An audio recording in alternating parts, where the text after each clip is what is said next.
चलिए दोस्तों, हम लोग क्वेश्चन को डिस्कस करते हैं। देखिए, पहला जो क्वेश्चन दिया गया है वो है कि चीनी की कीमत में 10% की कमी हुई। चीनी की कीमत में जो उसका प्राइस है उसमें 10% का कमी हुआ। तो बताइए कि कोई व्यक्ति कितने प्रतिशत उपभोग बढ़ा सकता है ताकि उसके व्यय में कोई परिवर्तन ना हो। यानी जो उसका एक्सपेंडिचर है वो फिक्स है, उसमें कोई परिवर्तन नहीं करना है। बट इसमें क्या है कि दो उसका कीमत है, उस वस्तु का कीमत है जो वो 10% घट जाता है। तो बताइए उसका खपत है वो कितना प्रतिशत जो है वो बढ़ जाएगा। ये क्वेश्चन से पूछ रहा है। तो देखिए यहाँ पे जो डेटा दिया गया है वो दिया गया है कीमत का। किसका? तो कीमत का। कीमत जो है वो कितना, तो 10% जो है वो घट जा रहा है। कीमत जो है वो 10% घट जा रहा है। यानी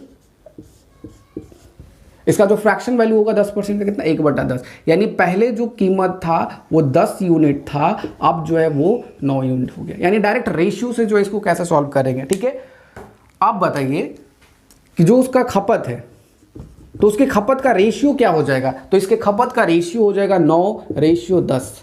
ऐसा क्यों हुआ? जब खपत कीमत जो है वो 10:9 में है, यानी पहले वो 10 रुपए में मिलता था, 10 यूनिट में मिलता था, तो अब जो है वो 9 यूनिट 9 रुपए में मिलता है। तो खपत जो है वो 9 से 10 कैसे हो गया? ये इसका इन्वर्सली प्रोपोर्शन कैसे हो गया, इन्वर्स रेशियो कैसे हो गया? वो इसीलिए हो गया क्योंकि वो खपत जो है उसने अपना खपत जो है वो क्या रखा है, तो फिक्स्ड रखा है। जो उसका खपत है वो क्या है, तो फिक्स्ड है। उसके खपत में कोई चेंजिंग नहीं है। पहले जितना वो खर्च करता था अभी भी उतना ही खर्च कर रहा है। बस बशर्ते है कि कीमत जो है वो घट गया तो खपत तो बढ़ेगा ना, क्वांटिटी तो ज़्यादा उसको मिलेगा। तो बताइए कितना वो उसको खपत जो है ज़्यादा मिलेगा, यानी उसका क्वांटिटी कितना और ज़्यादा बढ़ जाएगा। तो यहाँ से देखिए कितना बढ़ा, 1। तो 1 बढ़ा किस पे, तो 9 पे, गुना 100। तो देखिए वो 1/9 का जो परसेंटेज वैल्यू होगा, फ्रैक्शन का जो परसेंटेज वैल्यू वो कितना हो जाएगा, तो 11.1111 ये जो है ये परसेंट हो जाएगा। वो क्या हो जाएगा, 11.11% जो है वो इसका खपत जो है वो बढ़ जाएगा। क्या हो जाएगा, तो इसका जो खपत है वो क्या बढ़ हो जाएगा, तो 11.11% जो है वो बढ़ जाएगा। ऐसा क्यों हुआ, उसका खपत क्यों बढ़ गया? तो क्योंकि प्राइस जो है वो घट गया है और जितना पहले खर्च करते थे उतना ही खर्च कर रहे, कीमत घट गया तो खपत जो है वो बढ़ गया, यानी क्वांटिटी जो है उसको ज़्यादा मिलेगा। तो ये क्वेश्चन था। चलिए अब हम लोग नेक्स्ट क्वेश्चन पे चलते हैं। तो नेक्स्ट क्वेश्चन है कि चीनी की कीमत में 25% की वृद्धि हुई। कोई व्यक्ति कितने प्रतिशत तक उपभोग जो है वो कम कर सकता है ताकि व्यय में कोई परिवर्तन ना हो। यानी जो पहले जितना खर्च कर रहा था उतना भी खर्च अभी भी कर रहा है, प्राइस जो है वो बढ़ गया तो एब्सोल्युटली है जो वो उसका खपत जो है वो कमेगा ही। तो देखिए इसको कैसे सॉल्व करेंगे। कीमत जो है वो बढ़ गया तो कितना बढ़ गया, 25% बढ़ गया। तो 25% का फ्रैक्शन वैल्यू क्या होता है, 1/4। यानी पहले उसको 4 में मिलता था, यानी 4 यूनिट में मिलता था, 4 रुपए में मिलता था, अब जो भी मानो, ठीक है। तो उसको 4 यूनिट में मिलता था, अब जो है वो उसको 5 यूनिट में मिल रहा है, ठीक है। यानी 25% बढ़ गया। तो 25% बढ़ने के कारण जो इसका कीमत का जो रेशियो हो जाएगा, जो अनुपात हो जाएगा वो 4:5 हो जाएगा। तो बताइए इसके खपत का जो अनुपात हो जाएगा वो कितना हो जाएगा, तो 5:4। ऐसा क्यों हुआ, खपत जो है वो 5 से 4 हो गया, इसके इन्वर्स हो गया इसलिए क्योंकि जो खर्च है वो क्या है, फिक्स्ड है। यानी आप जितना पहले खर्च करते थे उतना ही अभी भी खर्च कर रहे हैं। कीमत जो है वो बढ़ गया तो खपत जो है वो घट गया, और खपत घटा तो ये जिस रेशियो में जो कीमत बढ़ेगा उसी रेशियो में खपत घटेगा, ठीक है। तो कितना घटा, 1 घटा, कितने पे, तो 5 पे, और यहां से निकाल देंगे परसेंटेज तो कितना हो जाएगा, 20%। यानी कीमत 25% बढ़ जाने के कारण जो है उसका खपत जो है वो 20% जो है तक घट जाएगा, 20% जो है वो घट जाएगा। तब जब आप क्या कर रहे हो, तो खर्च जो है वो फिक्स्ड रख रहे हो, यानी एक्सपेंडिचर जो है वो कांस्टेंट है, एक्सपेंडिचर में कोई चेंज नहीं हो रहा है, ठीक है। तो ये हो जाएगा 20% जो है ये घट जाएगा, ठीक है। तो अब हम लोग नेक्स्ट क्वेश्चन पे चलते हैं। नेक्स्ट क्वेश्चन है क्वेश्चन नंबर 3 कि वर्तमान में जिस चावल को 25 रुपये प्रति किलो की दर से बेचा जा रहा है, यानी वर्तमान में जिस चावल को 25 रुपये प्रति किलो की दर से बेचा जा रहा है, पिछले महीने इसका मूल्य 24 रुपये प्रति किलो था। तो किसी परिवार को अपने चावल के खपत में कितना प्रतिशत तक कम करना होगा ताकि व्यय पहले की तरह समान रहे। यानी क्वेश्चन में ही पहले से इंडिकेट कर दिया है कि जो खर्च है वो कांस्टेंट है, यानी पहले जितना खर्च कर रहा था उतना ही खर्च अभी भी कर रहा है। क्या हुआ, तो उसका प्राइस जो है वो बढ़ गया। पहले उसका चीनी का की चावल है यहाँ पे, तो देखिए उसके चावल का जो कीमत जो पहले था, जो पहले कीमत था वो कितना था, तो 24 रुपए किलो, ठीक है। वो बढ़ के कितना हो गया, 25। कितना हो गया, 25। और क्वेश्चन से क्या रखा कि खर्च है वो क्या है, तो कांस्टेंट है। खर्च क्या है, तो फिक्स्ड है। खर्च में कोई चेंज नहीं, खर्च में कोई चेंज नहीं हो रहा है। तो इसके कारण जो है खपत का जो रेशियो हो जाएगा, खपत का रेशियो वो कितना हो जाएगा, 25:24। 25:24 हो जाएगा। ऐसा क्यों, क्योंकि कीमत जो है वो बढ़ गया तो खपत जो है वो कम जाएगा और खर्च जो है वो फिक्स्ड है, ठीक है।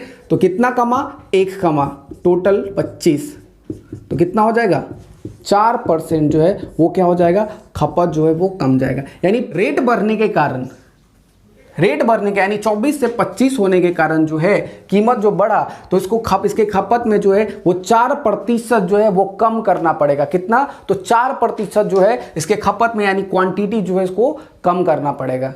और ये इस क्वेश्चन का आंसर हो जाएगा। तो सबसे इंपॉर्टेंट इसमें क्या है, रेशियो लिखना।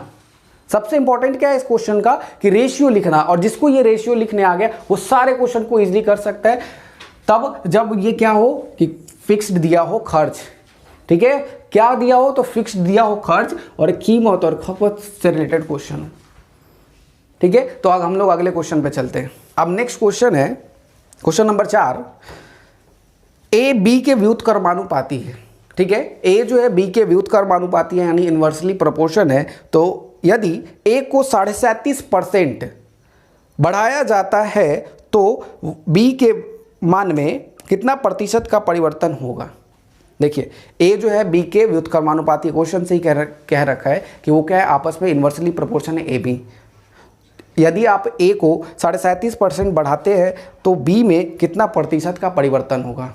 तो देखिए ए बी जो है, ए और बी आपस में इन्वर्सली प्रोपोर्शन है, व्युत्क्रमानुपाती, ये क्वेश्चन से कह रखा है, ठीक है। और ए को जो है कितना बढ़ाते हैं, तो ए को कितना बढ़ा रहे हैं, तो ए को 37.5% बढ़ाते हैं। 37.5% का फ्रैक्शन वैल्यू क्या होता है, 3/8। कितना, तो 3/8। यानी पहले वो कितना रहा होगा, 8, तो वो कितना हो गया रेशियो से 11, ठीक है। ए जो है वो कितना बढ़ गया, 37.5% बढ़ गया, यानी 8 का 37.5% कितना होता है, तो 3, यानी वो 11 हो गया, ठीक है। तो ये बढ़ के कितना हो गया, 11। तो बताइए इसके बी में जो है वो कितना परिवर्तन होगा।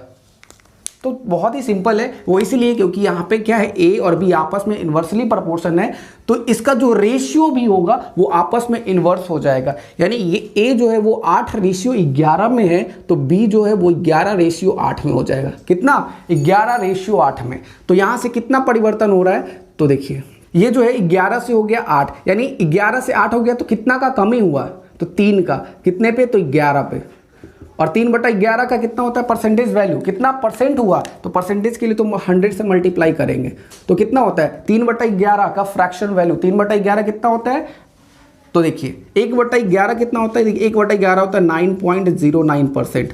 तो 3/11 कितना हो जाएगा, यही 3 से मल्टीप्लाई करेंगे तो 27.27% जो है वो परिवर्तन हो जाएगा। यानी ए में अगर 37.5% जो है बढ़ाते हैं तो बी में जो है कितना हो जाएगा परिवर्तन, 27.5% जो है वो घट जाएगा, सॉरी 27.27% जो है वो घट जा रहा है।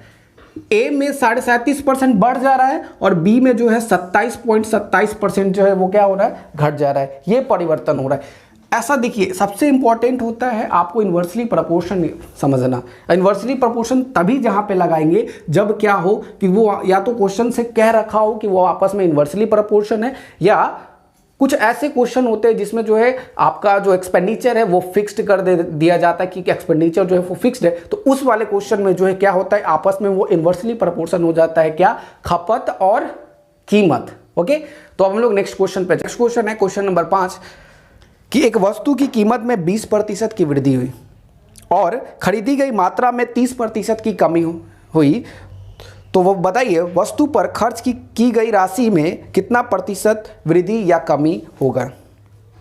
तो देखिए यहाँ पे क्वेश्चन जो है सिंपल लैंग्वेज में समझिए कि उसका जो वस्तु का कीमत है वो 20% बढ़ जाता है, तो खपत जो है यानी उसका क्वांटिटी है, खपत है, कंजम्पशन है जो कितना, तो वो 30% जो है वो कम जाता है। तो बताइए उसके खर्च में जो है वृद्धि होगा या कमी होगा, और उस कितना जितना होगा उसमें जो है आपको बताना है कि कितना प्रतिशत वृद्धि होगा या कितना प्रतिशत कमी होगा, वो आपसे पूछ रहा है। तो यहाँ से पूछा क्या है क्वेश्चन, तो यहाँ से क्वेश्चन हमसे पूछ रहा है एक्सपेंडिचर में कितना डिफरेंस होगा, यानी एक्सपेंडिचर में क्या बढ़ेगा या घटेगा, वो हमसे पूछ रहा है। तो एक्सपेंडिचर निकालने के लिए जैसा कि आप सभी जानते हैं कि एक्सपेंडिचर बराबर क्या होता है, प्राइस इनटू कंजम्पशन। क्या होता है, प्राइस इनटू कंजम्पशन, ये होता है। यानी खर्च बराबर कीमत गुना खपत, जितना खपत कर रहे हैं क्वांटिटी। कंजम्पशन जो है आपको डाउट नहीं होना है, कंजम्पशन जो है एक तरह का क्वांटिटी है, खपत है कि आप दुकान से जाते हैं तो कितना क्वांटिटी में ले रहे हैं, कितना कंजम्पशन कर रहे हैं, ये सब सेम वर्ड्स होते हैं मैथ्स के लिए, ठीक है ना। तो देखिए यहाँ से जो है कीमत कितना बढ़ जाता है, तो कीमत जो है वस्तु का कीमत 20% बढ़ जा रहा है, वस्तु का कीमत 20% बढ़ जा रहा है, और मात्रा जो है वो 30% कम जा रहा है, ठीक है। तो वस्तु का कीमत 20% बढ़ जा रहा है, यानी कितना हो जाएगा, तो वो 5 से 6 हो जा रहा है। 5 रेशियो से कितना हो रहा है, 6, यानी पहले उस वस्तु का कीमत 5 यूनिट था, तो अब जो है उस वस्तु का कीमत कितना हो गया, 6 यूनिट।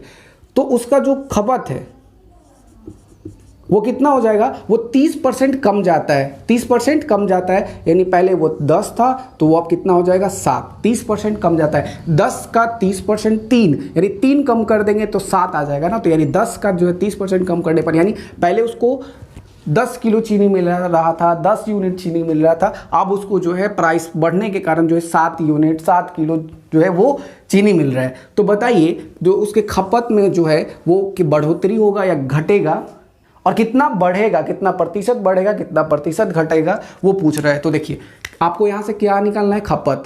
क्या निकालना है, खपत। तो यहाँ पे क्या दिया है, कीमत और खपत, सॉरी यहाँ से निकालना है आपको खर्च, कितना खर्च करना है। तो खर्च निकालने के लिए क्या करना पड़ेगा, कीमत गुना खपत करना पड़ेगा। प्राइस इनटू कंजम्पशन क्या होता है, खर्च, एक्सपेंडिचर। तो 5 यहाँ से करेंगे तो कितना आ जाएगा, 50/42, ठीक है। तो यहाँ से कितना हो रहा है, घट रहा है। तो यहाँ से ये कितना घट रहा है, तो 8, कितने पे, तो 50, और यहाँ से परसेंटेज फाइंड करेंगे तो कितना हो जाएगा, 16%, ठीक है। कितना, तो 16% जो है वो खर्च जो है वो घट जाएगा, क्योंकि खर्च पहले कितना हो रहा था, 50 यूनिट, और अब जो खर्च कर रहा है कितना, तो 42 यूनिट, यानी कितना खर्च में कमी आएगा, तो खर्च जो है वो 16% जो है वो क्या हो जाएगा, तो घट जाएगा, ठीक है। तो बस, तो आज का क्लास हम लोग यहीं पे एंड करते हैं, और अगले क्लास में जो है इसी कॉन्सेप्ट पे जो है रेशियो यानी इन्वर्सली प्रोपोर्शन पे, रेशियो पे कैसे जो है इनकम टैक्स वाले क्वेश्चन को सॉल्व करेंगे। क्या, तो इनकम टैक्स वाले क्वेश्चन को हम लोग कैसे जो है इसी कॉन्सेप्ट का अप्लाई करके सारे क्वेश्चन को सॉल्व करेंगे, वो सारे क्वेश्चन को हम लोग नेक्स्ट क्लास में डिस्कस करेंगे। उम्मीद है कि आज का क्लास आपको बहुत ही मज़ेदार लगा होगा, और इससे जो है कुछ ना कुछ आप नया कुछ सीखे होंगे। तो हम लोग मिलते हैं नेक्स्ट क्लास में। आप हमारे चैनल पर नए हैं तो चैनल को सब्सक्राइब जरूर करें, press the bell icon button, ताकि वीडियो के रिगार्डिंग जो है आपको नोटिफिकेशन मिलता रहे। तो मिलते हैं नेक्स्ट क्लास में। जय हिंद दोस्तों।